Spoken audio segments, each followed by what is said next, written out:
Hello friends, कैसे हैं आप लोग। हमारे YouTube channel study with expert में आप सभी लोगों का स्वागत है। फ्रेंड्स, एक बार फिर हम कुछ इम्पोर्टेंट क्वेश्चन लेकर के आए हुए हैं, उसी पे चर्चा करेंगे। ये प्रीवियस ईयर के क्वेश्चन है, टीजीटी पीजीटी के वीएस यानी वीएस जीआईसी जो पूछे गए हैं।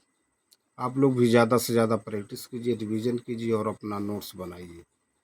ठीक, आप अपना नोट्स बनाइए। ठीक, आप अपना नोट्स होने से आपको मालूम होता कौन कौन सा पॉइंट या टॉपिक हमारा वीक है, कौन स्ट्रांग है ना। जो वीक है उस पर स्पेशल नोट्स बना करके फोकस कीजिए।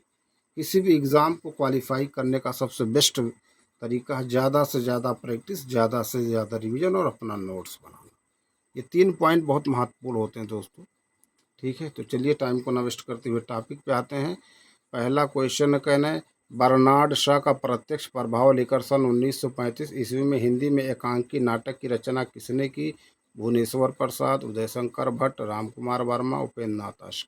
तो बर्नार्ड शॉ का प्रत्यक्ष प्रभाव लेकर सन 1935 ईस्वी में हिंदी में एकांकी नाटक की रचना भुवनेश्वर प्रसाद ने की। कौन? भुवनेश्वर प्रसाद। अगला प्रश्न कह रहे हैं, प्रवृत्त निवृत्त अथवा आसक्त अनासक्त का द्वंद्व मोहन राकेश के किस नाटक में प्रदर्शित है?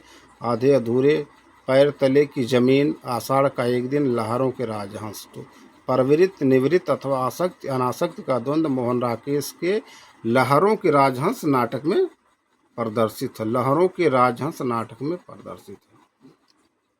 अगला प्रश्न, निम्नलिखित में से किस नाटक में कृष्ण और वेणु रति के प्रेम का प्रदर्शन है? राधा, सूर्यमुख, कोमल गांधार, सेतुबंध। तो सूर्यमुख जो है नाटक में कृष्ण और वेणुरति के प्रेम का प्रदर्शन है। किसमें? सूर्य। अगला प्रश्न कह रहे हैं, प्रकाशन वर्ष के अनुसार जयशंकर प्रसाद के नाटकों का सही अनुक्रम है? प्रकाशन वर्ष के अनुसार जयशंकर प्रसाद के नाटकों का सही अनुक्रम है राजश्री, अजातशत्रु, स्कंदगुप्त, धुरस्वामिनी, स्कंदगुप्त, अजातशत्रु, धुरस्वामिनी, राजश्री, राजश्री, स्कंदगुप्त, अजातशत्रु, धुरस्वामिनी, अजातशत्रु, राजश्री, धुरस्वामिनी, स्कंदगुप्त। तो प्रकाशन वर्ष के अनुसार जयशंकर प्रसाद के नाटकों का सही अनुक्रम है राजश्री, अजातशत्रु, स्कंदगुप्त, धुरस्वामिनी। अगला प्रश्न है, कह रहे हैं, निम्नलिखित में से कौन सा भारतेंदु हरिश्चंद्र का मौलिक नाटक नहीं है? निम्नलिखित में से कौन सा भारतेंदु हरिश्चंद्र का मौलिक नाटक नहीं है? प्रेम योगिनी, विशस्य, विस्मौषधम, चंद्रावली, पाखंड विडम्बन। तो पाखंड विडम्बन जो है वो भारतेंदु हरिश्चंद्र का मौलिक नाटक नहीं है, पाखंड विडम्बन।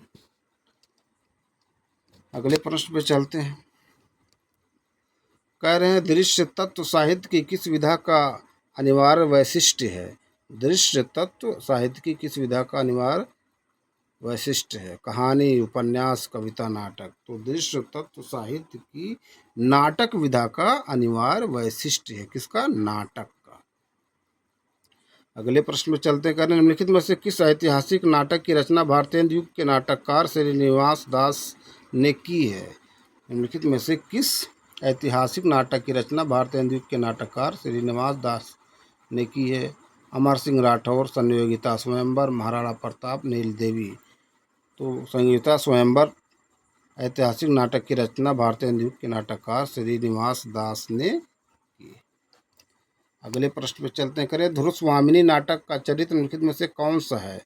धुरस्वामिनी नाटक का चरित्र निम्नलिखित में से कौन सा है? रामगुप्त, सिंहरण, विशाखा, स्कंदगुप्त। तो धुरस्वामिनी नाटक का चरित्र किसका? रामगुप्त न रामगुप्त। अगले प्रश्न पे चलते हैं। कह रहे हैं, भारतेंदु मंडल के लेखों में इनमें से कौन से लेखक नहीं है? भारतेंदु मंडल के लेखकों में इनमें से कौन से लेखक नहीं है? शिव प्रसाद सितारे हिंद, प्रताप नारायण मिश्र, लाला श्रीनिवास दास, बालकृष्ण भट्ट। तो भारतेंदु मंडल के लेखकों में शिव प्रसाद सितारे हिंद लेखक नहीं हैं। कौन? शिव प्रसाद सितारे हिंद। ठीक, तो फ्रेंड्स, ये कुछ इम्पोर्टेंट प्रीवियस ईयर के क्वेश्चन थे जिस पे हमने चर्चा किया। हम अपने अगले वीडियो में फिर मिलेंगे कुछ नए प्रश्न, नए टॉपिक के साथ। आप लोग ज़्यादा से ज़्यादा हमारे YouTube channel study with expert को लाइक कीजिए, शेयर कीजिए, सब्सक्राइब कीजिए और ज़्यादा से ज़्यादा प्रैक्टिस कीजिए, रिवीजन कीजिए और अपना नोट्स बनाइए। फिर मिलेंगे किसी और वीडियो में किसी और टॉपिक के साथ। Thank you.